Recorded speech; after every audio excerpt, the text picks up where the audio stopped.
The gentleman is recognized. And I thank the gentlelady from Washington for yielding. You know, practicing medicine for over 30 years back in Texas, I've personally prescribed a lot of contraceptives. I've seen the benefit that they have in the lives of women who use them. And I'll continue to support a woman's right to access contraception. But this bill brought to the floor of the House urgently outside of regular order, and there was no attempt to work with Republicans. The majority hastily put forward an incomplete product that at the end of the day is never going to see the light of day in the Senate. The Right to Contraception Act would establish a statutory right for patients to obtain contraception and for doctors to prescribe. The kindest thing I can say about this legislation is that it is duplicative and unnecessary. But unfortunately, it can also be damaging. Contraception is so broadly defined that it could guarantee access to medical abortion pills or even contraceptives that might not have FDA approval.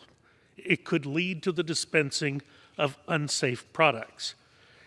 Even if a product gets FDA approval, it does not always ensure its safety. Essure was a medical device previously sold to cause sterilization. The FDA approved this device in 2002, but it didn't start examining reported concerns by users until 2015. In 2018, the FDA restricted the sale of Essure, and the manufacturer took the device completely off the market. The Dalcon Shield is an intrauterine birth control device manufactured and sold in the early 1970s. This device was responsible for many reported incidents of inflammatory infections, uterine perforations, spontaneous septic abortions, as well as at least 4 deaths. The FDA requested this device be taken off the market in October of 1974, but never issued a formal recall. Under the language of this bill considered today, a provider could provide that. When manufacturing ceased in 1976, more than 2 million of these devices had already been sold in the United States.